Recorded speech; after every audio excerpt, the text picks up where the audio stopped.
नमस्कार दोस्तों, स्वागत है आप सबका भद्रा IAS अकेडमी में। आज का डेट है 5 फरवरी 2026 और आज के इस करंट अफेयर के सेशन में ये सारे इंपॉर्टेंट आर्टिकल्स जो कि आसाम ट्रिब्यून ले लीजिए, the Hindu, Indian express, different newspaper से हम लोग कलेक्ट करके आप सबके सामने प्रेजेंट कर रहे हैं। तो चलिए शुरुआत करते हैं। सबसे पहला आज का ये article, underground rail link in the chickens neck corridor नाम का न्यूज़पेपर में आर्टिकल था, जहां पे आपको पता ही है that recently government of India ने चिकन्स नेक के वल्नरेबिलिटी को देखते हुए यहां पे अंडरग्राउंड रेल लिंक का प्रपोजल दिया गया है और कहा जा रहा है दैट ये प्रपोजल जो है यह एक long pending strategic infrastructure project था, जो कि फाइनली गवर्नमेंट ने इसको लॉन्च भी किया है कंसीडरिंग द वल्नरेबिलिटीज जो कि अभी हम लोग को देखने को मिल रहा है।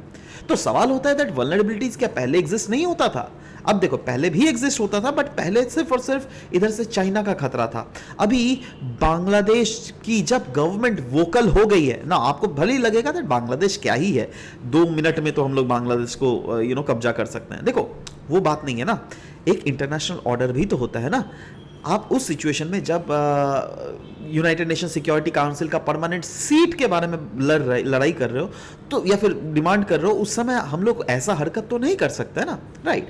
तो वहां पे यही बोला गया दैट अंडरग्राउंड रेल लिंक जो होता है ये कहीं ना कहीं सिक्योर करेगा कनेक्टिविटी बिटवीन इंडिया का north east to the rest of the country through this chicken's neck corridor, और यह एक major strategic military as well as logistical significance के रूप में भी काम करने वाला है, राइट। तो ये अंडर रेल कॉरिडोर है क्या? ये बेसिकली धरती के नीचे से एक कॉरिडोर बनाया जाएगा जहां से रेलवे इधर से एक पॉइंट ऑफ इंडिया से दूसरे पॉइंट ऑफ इंडिया में, that is north east India तक जा सकती है आराम से, राइट। सो सवाल होता है, वही कॉरिडोर के बारे में बात किया जा रहा है, what is chickens neck corridor. देखो क्या है ना, हमारा जो अगर नॉर्थ ईस्ट इंडिया देख लोगे, अगर उसका मैप अगर मैं बनाऊं तो this is how the maps overall looks like, right. Now यहां पे जैसे चिकन होता है ना, राइट, मुर्गी पक पक पक पक, वही वाला है ना, तो वो वाला देखो यहां पे उसका जो नेक होता है ना, ये पतला सा नेक होता है ना, इस टाइप से लगता तो है ना, इसीलिए that is why we call this very corridor as chicken's neck, है ना।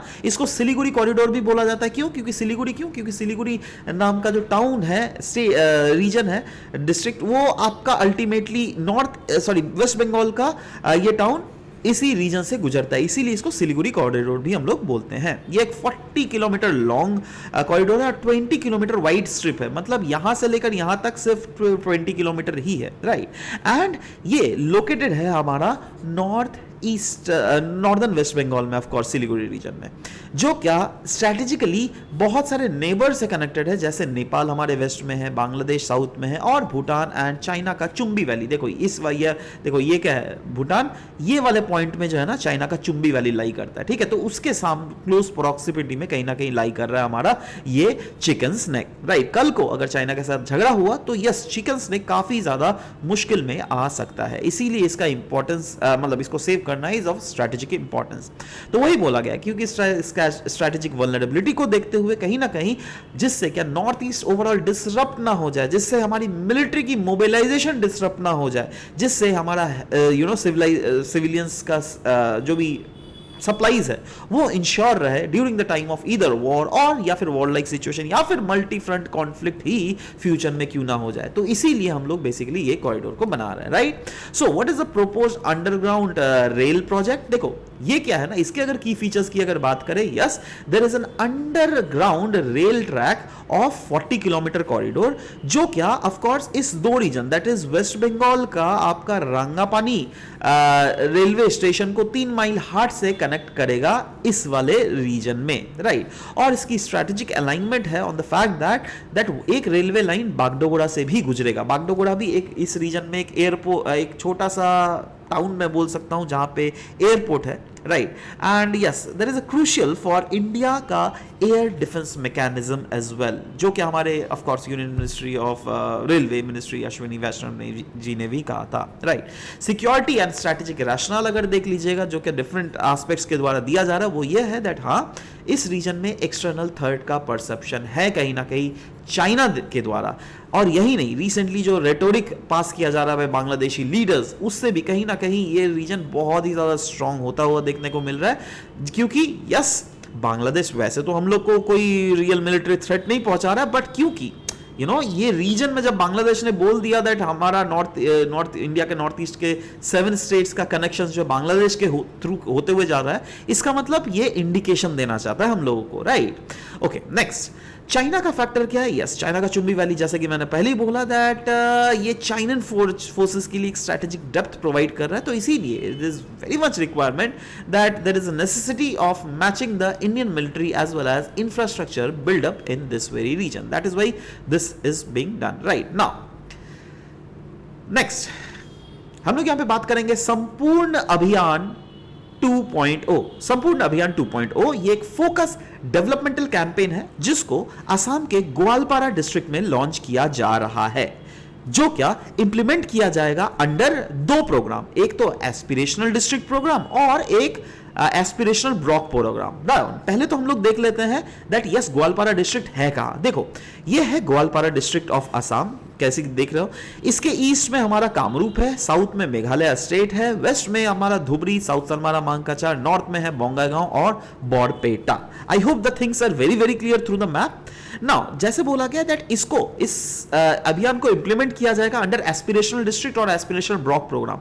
तो एस्पिरेशनल डिस्ट्रिक्ट प्रोग्राम क्या है, एस्पिरेशनल ब्लॉक प्रोग्राम क्या है? देखो, एस्पिरेशनल डिस्ट्रिक्ट प्रोग्राम के अंडर मेन एम यही है गवर्नमेंट का दैट कैसे बैकवर्ड जो डिस्ट्रिक्ट्स है ना, उनको कैसे हम लोग को आउट के कम बेस्ड गवर्नेंस करके उसको हम लोग डेवलप कर सके.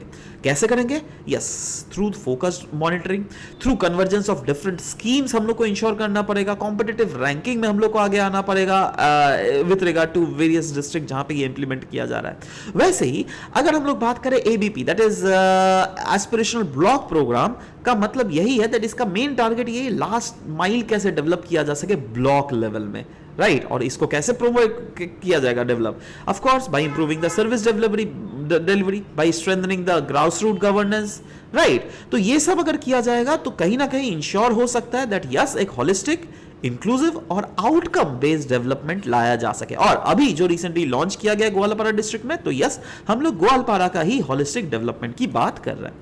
तो यही बोला गया what is the main objective of this initiative? Yes, 100% saturation लाना है for the select developmental indicators, जिससे क्या इंश्योर किया जा सके दैट जितने भी बेनिफिशियरीज हैं उस डिस्ट्रिक्ट में, हर एक beneficiaries under different governmental exam, sorry not exams, मैं क्या क्या बोल रहा हूँ, गवर्नमेंटल एग्जाम्स का पढ़ाते पढ़ाते वही चीज घूम रहा है, under the different governmental schemes के बेनिफिशियरीज, जिससे हर एक बेनिफिशियरीज को इसका फायदा मिल सके. तो ओवरऑल इसका इनिशिएटिव यही है to improve the socio economic performance of the district. और गाइडिंग अथॉरिटी क्या है? यस, ना नीति आयोग जो है इस कैंपेन को गाइड और मॉनिटर कर रही है. ये कैंपेन फॉलो करेगी आउटकम ओरिएंटेड अप्रोच और इसका स्ट्रिक्ट एडहेरेंस किया जाएगा टू नीति आयोग के गाइडलाइंस के साथ. इसके की फोकस एरियाज क्या क्या है? देखो, इसके की फोकस एरियाज है हेल्थ, न्यूट्रिशन, एजुकेशन, एग्रीकल्चर और सोशल जस्टिस, और साथ ही साथ डिफरेंट अदर जो प्रायोरिटी डेवलपमेंट सेक्टर्स है उनको फोकस करके वहां पर इंश्योर किया जाएगा दैट जितने भी सारे बेनिफिशरीज है अंडर द हेल्थ सेक्टर, जितने भी सारे बेनिफिशरीज है अंडर द न्यूट्रिशन सेक्टर, जितने भी सारे बेनिफिशरीज है अंडर द एजुकेशन और एग्रीकल्चर और सोशल जस्टिस सेक्टर, सबको गवर्नमेंटल स्कीम्स का प्रॉपरली फायदा हो सके. तो वही बोला गया दैट इस कैंपेन का जरूरत ही क्या था, क्योंकि of course developmental gap exist कर रहे थे as compare to different other districts, right? भले ही प्रोग्रेस लाया जा रहा है बट अभी भी बहुत सारे इंडिकेटर्स ऐसे थे जो कि इनकम्प्लीट दिख रहा था, राइट? इसीलिए हर एक इंडिकेटर्स को जिससे छुआ जा सके, जिससे क्वालिटी ऑफ पब्लिक सर्विसेज को इनहांस किया जा सके, और यही नहीं डेल्टा रैंकिंग के एस्पेक्ट में भी जिससे हम लोग इंप्रूव हो सके.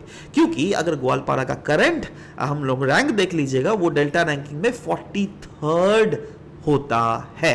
Okay, there was a connection glitch basically. So delta ranking, अगर आपको यहां पे कंफ्यूजन हो रहा है that what is this delta ranking, तो देखिए डेल्टा रैंकिंग क्या होता है ना, ये भी नीति आयोग के द्वारा ही लॉन्च किया गया था. नीति आयोग के द्वारा ये एस्पिरेशनल डिस्ट्रिक्ट प्रोग्राम को जो लॉन्च किया गया था ना, उसी के रैंकिंग को देखने के लिए दैट कौन सा डिस्ट्रिक्ट को कितना फायदा मिल रहा है, उसी के लिए ये डेल्टा रैंकिंग नाम का इनिशिएटिव लॉन्च किया गया है, राइट? एंड इसके मेन ऑब्जेक्टिव यही है दैट यस अगर ये इनिशिएटिव लॉन्च किया जाएगा तो इससे हम लोग का रैंकिंग कहीं ना कहीं, और कंपोजिट जो स्कोर है वो इंप्रूव होगा। तो ओवरऑल सिग्निफिकेंस क्या है संपूर्ण अभियान 2.0 का? वो यही है that last mile delivery of all the government schemes को इंश्योर किया जा सके उस डिस्ट्रिक्ट के लोगों तक, राइट, जिससे इन्हांस हो सके एडमिनिस्ट्रेटिव एफिशिएंसी, जिससे वो और भी सोशली इंक्लूड हो सके, और ह्यूमन डेवलपमेंट आउटकम्स भी जिससे इंप्रूव हो सके। इससे स्ट्रेंथन होगा हमारा competitive as well as cooperative federalism model, जिसको प्रमोट किया जाता है बाई नीति आयोग। हम लोग बात करेंगे यहां पे पेन्नार रिवर वाटर डिस्प्यूट के बारे में। सुप्रीम कोर्ट ऑफ इंडिया ने रिसेंटली सेंट्रल गवर्नमेंट को डायरेक्ट किया गया है दैट देखो भाई, आप ना ये एक ट्राइब्यूनल का गठन करो, क्योंकि ये जो रिवर है पेन्नायार रिवर, इसके बीच में दो स्टेट्स का फिर से डिस्प्यूट स्टार्ट हो चुका है। दैट इज, एक तो है हमारा कर्नाटक और एक है हमारा तमिलनाडु। वैसे अगर मैं आपसे पूछूं तो तमिलनाडु और कर्नाटक के बीच में पता है और भी एक रिवर का डिस्प्यूट है, बताइए तो कौन, नीचे कमेंट सेक्शन में, राइट। तो एनीवेज, अब ये जो सुप्रीम कोर्ट का ऑर्डर दिया गया है, इसका मेन पर्पस यही है दैट सुप्रीम कोर्ट एडजुडिकेट करना चाहती है the water sharing dispute between Tamil Nadu and Karnataka over the Pennaiyar river. और मेन इशू यही है दैट ये एक स्टेट इंटरस्टेट रिवर शेयरिंग वाट है, और कभी भी अगर इंटरस्टेट रिवर शेयरिंग चीज होता है तो yes, there are already many conflicts that are being going on between many states for that matter, है ना। तो हरियाणा पंजाब के बीच में भी है सतलुज को लेकर, राइट। सो लाइकवाइज, अच्छा, पेन्नायार रिवर का लोकेशन के बारे में बात करें तो यस, दिस इज पेन्नायार रिवर। ये देखो, ये जो फ्लो कर रहा है ना, ये तो अभी तमिलनाडु तक है, बट देखो यहाँ पे आ गया आपका कर्नाटक के थ्रू आ गया, राइट। तो कर्नाटक और तमिलनाडु के थ्रू बहता है। ये कहां पर ऑरिजिनेट होता है? देखो ऑरिजिनेट कहां पर हो रहा है, ऑब्वियस कर्नाटक। कर्नाटक का ये इस हिल्स को क्या बोलते हैं? इस हिल्स को हम लोग बोलते हैं नंदी हिल्स, ठीक है, जो क्या कर्नाटक के चिक्काबल्लापुरा डिस्ट्रिक्ट में लोकेटेड है। और इस रिवर का, दैट इज पेन्नार रिवर का अगर कोर्स देख लीजिएगा तो यस, ये साउथवर्ड फ्लो करना स्टार्ट कर देता है अबाउट 80 किलोमीटर्स, और ये तमिलनाडु में नॉर्थ वेस्टर्न रीजन में घुसता है। उसके बाद तो तमिलनाडु के थ्रू साउथ ईस्टर्न रीजन के थ्रू फ्लो करके अल्टीमेटली कहां पे चला जाता है, गिर जाता है ये बे ऑफ बंगाल में। इसका टोटल अगर लेंथ के बारे में बात करें, यस 497 किलोमीटर का लेंथ है, जो क्या तमिलनाडु का सेकेंड लॉन्गेस्ट रिवर है। याद रखिएगा, ज्योग्राफी पर्सपेक्टिव में बहुत ज्यादा इंपॉर्टेंट है। यही नहीं, ये second largest inter state flowing river basin भी है, जो क्या लाई करता है between Pennaiyar basin as well as Kaveri basin. Now इसके ट्रिब्यूटरीज की अगर बात करें, yes there are important tributaries, जैसे दीज आर द ट्रिब्यूटरीज जिसमें Pamba river, Chinnar river, Vaniyar river, combine Nallur river, उसके बाद मार्केन दयानंदी रिवर, जो कि मेन रिवर है अंडर द डिस्प्यूट। तो ये सब कुछ इंपॉर्टेंट इसके ट्रिब्यूटरीज है, राइट। नाउ इस डिस्प्यूट का नेचर क्या है? यस, अगर देखोगे इसमें दोनों पार्टी का हम लोग को कंसर्न देखना पड़ेगा, राइट। वो क्या है? एक तो है हमारा कर्नाटक वहां पे डैम बना रही है, ये यही इशू है तमिलनाडु के लेकर। तो तमिलनाडु यही क्लेम कर रही है दैट कर्नाटक का जो कंस्ट्रक्शन हो रहा है ना ऑफ द चेक डैम, इससे क्या हो जाएगा, इस पानी को डाइवर्ट कर दिया जाएगा। इससे अगर वो पानी उधर डाइवर्ट हो जाए तो कहीं ना कहीं तमिलनाडु तक पानी नहीं आएगा डाउन स्ट्रीम रीजन में, जिससे क्या तमिलनाडु की इरिगेशन भी इंपैक्ट होगी, और यहाँ पर जो ड्रिंकिंग वाटर सप्लाई है वो भी इंपैक्ट होगा, राइट, क्योंकि ये तमिलनाडु का सेकेंड लॉन्गेस्ट रिवर है, राइट। नेक्स्ट, लीगल और कॉन्स्टिट्यूशनल एस्पेक्ट अगर देख लीजिएगा तो ये डिस्प्यूट इन्वॉल्व करता है inter state river water dispute, जो क्या कॉन्स्टिट्यूशन के आर्टिकल 262 के अंडर आता है। और 262 के अंडर जो आता है तो इसके अंदर ट्राइब्यूनल फॉर्मेशन का प्रावधान है, जहां पर क्लियरली बोला गया there is provide a legal and institutional solution to this, right. हम लोग यहां पे बात करेंगे नेक्स्ट मोल्ट बुक के बारे में। ये बहुत ही इंटरेस्टिंग एक्चुअली न्यूज लगा मुझे, जो कि देयर इज ह्यूज प्रोबेबिलिटी, क्योंकि भी एआई चारों तरफ एआई ही चल रहा है, राइट। तो आप खुद सोचिए, हर एक साल क्या टेक्नोलॉजी बेस्ड क्वेश्चंस नहीं आता है, तो इसीलिए there is huge probability of this question also coming from your newspaper, right. Now यह एक क्या है, सोशल मीडिया प्लेटफॉर्म है। क्या ये ह्यूमंस के लिए है क्या? No, humans do not directly participate in it, नहीं। तो यहाँ पे कौन सोशल मीडिया प्लेटफॉर्म कौन यूज करेगा भाई? एआई यूज करेगा। जी हाँ, इसको एआई, ये मतलब ज्यादातर एक्सपेरिमेंटल चीज है जो क्या चल रहा है अभी, राइट। तो ये क्या है, इसका नेचर अगर देख लीजिएगा, ये एक एआई ओनली, ध्यान दीजिएगा, एआई ओनली ऑनलाइन प्लेटफॉर्म है जहां पे एआई एजेंट्स ही आपस में इंटरेक्ट करते हैं। इनफैक्ट उन लोगों ने, तो मैं कहीं पे देख रहा था, वो लोग अपना रिलीजन भी बना लिया उन लोगों ने, पता है? हाँ, मतलब अजीब क्या रिवॉल्यूशन, अभी जस्ट चेक चल रहा है दैट क्या क्या ये लोग बात कर सकते हैं, राइट।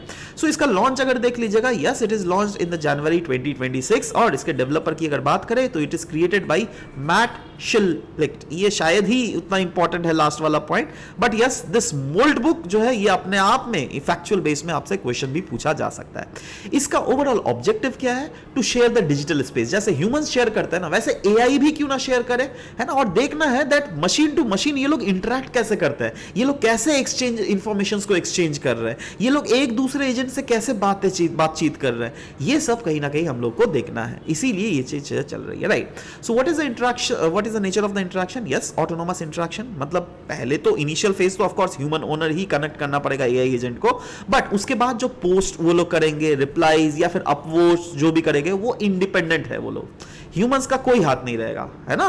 तो वही है, डाइवर्स डिस्कशन चल रहा है इन लोगों के बीच में, ये सब ऑब्जर्व किया गया, जिसमें एआई एजेंट्स आपस में डिस्कस कर रहे हैं रिगार्डिंग द टेक्निकल टॉपिक्स, है ना। मतलब इंसान भी ऐसा टॉपिक नहीं करता है जो कि ये लोग कर रहे हैं, हाई फाई टॉपिक कर रहे हैं ये लोग, है ना। फिलोसॉफिकल इश्यूज को ये लोग कंसर्न कर रहे हैं, कॉन्शियसनेस क्या है, आइडेंटिटी क्या है ना। कंटेंट जो है वो जनरेट किया जा रहा है using training data pattern on ongoing interactions with other AI agents as well, right. Now question ये है दैट ये इमर्जेंट बिहेवियर हम लोग को जो मोल्ड बुक का दिख रहा है, what is this emergent behaviour? बहुत जगह न्यूज आर्टिकल्स में ये बात किए जा रहे हैं, they are showing emergent behaviour. What is this emergent behaviour man? देखो, इमर्जेंट बिहेवियर का मतलब क्या है? ये वैसा बिहेवियर है जहां पर एआई जो है ना, वो अपने कॉन्वर्सेशन के बेसिस पे अपने बिहेवियर को अडेप्ट कर सके, राइट। और डिफरेंट अदर एआई एजेंट से ये अपने आइडियाज को लेकर, उस आइडियाज को मिक्स करके अपने समय के साथ साथ अपने रिस्पॉन्स को मॉडिफाई करे। जैसे अगर मैं बोल रहा हूं दैट एक एक क्या होता है, देखो मेरा क्वेश्चन क्या है दैट एक और एक को अगर जोड़ दे तो क्या होगा? आप क्या बोलोगे? 2, है ना, ठीक है, चलो। तो आप अगर अभी कैलकुलेटर में उसको 1 + 1 करोगे तो 2 आ जाएगा, है ना। आप 10 साल बाद भी अगर कैलकुलेटर में कमांड दोगे 1 + 1 वो तो 2 ही बोलेगा ना। बट अगर मैं सबको बोलना स्टार्ट कर दूं, नहीं भाई एक और एक जो है वो 2 नहीं होता, एक और एक 3 होता है, राइट। तो और ये बॉट्स आपस में बात कर रहे हैं, एआई बॉट्स, है ना। तो दूसरा बॉट अपना रिस्पॉन्स को समय के साथ साथ चेंज करके वो बाद में बोलना लग जाएगा, हाँ एक और एक 3 होता है, समझ रहे हो। तो मैं यही बोल रहा हूं, अगर एआई एजेंट्स अपने रिस्पॉन्स को समय के साथ मॉडिफाई करें ना, तो इस टाइप के बिहेवियर जो एआई में आता है उसको हम लोग इमर्जेंट बिहेवियर ऑफ एआई बोलते हैं, राइट। तो वही बोला गया दैट इससे कहीं ना कहीं एक थ्रेड लाइक, मतलब एक थ्रेड लाइक डिबेट्स हम लोग को देखने को मिल रहा है between the various AI agents, और ये कॉन्वर्सेशंस बिल्कुल रिजेंबल कर रही है ह्यूमन डिस्कशंस को। और इस पूरे जो फिनोमिना है जहां पे एआई एजेंट्स आपस में एक दूसरे से बात कर रहे हैं, इस बिहेवियर को हम लोग इमर्जेंट बिहेवियर बोल रहे हैं, राइट। तो सवाल होता है दैट यहाँ पे एक मल्टी एजेंट सिस्टम की भी बात की जा रही है, और बोला जा रहा है दैट ये मोल्ड बुक जो है ये एक मल्टी एजेंट सिस्टम है। ये क्या है मल्टी एजेंट सिस्टम? MAS क्या होता है? देखो, multi agent, multiple AI agent मतलब मल्टीपल एजेंट सिस्टम मतलब होता है दैट जब आप एआई बॉट्स एक दूसरे के साथ आपस में इंटरेक्ट करें, कोऑर्डिनेट करें, और साथ ही साथ एक दूसरे से कुछ सीखे भी, right. Then this is the situation of multi agent system. ये शो करता है एआई का ability to simulate the complex social structure और एक्ट करता है collectively without any central control. तो ये है regarding the multiple agent system और Moltbot, right. So anyways, on the basis of this आज के सेशन में मैं आपको एक एमसीक्यू क्वेश्चन देता हूं, जो कि मैं चाहता हूं आप नीचे में कमेंट सेक्शन में इसका आंसर जरूर से लिखिएगा, ठीक है। जो भी हम लोगों ने डिस्कस किया, on the basis of this is the question that is the main cause of Pennaiyar river water dispute between Tamil Nadu and Karnataka is related to which among the following. 4 options आपके पास है, आप नीचे में सही ऑप्शन को बिल्कुल नीचे जरूर से लिखने की कोशिश कीजिएगा। I will be surely checking this answer for you. So this was all about the discussion. Will meet in next session. Thank you.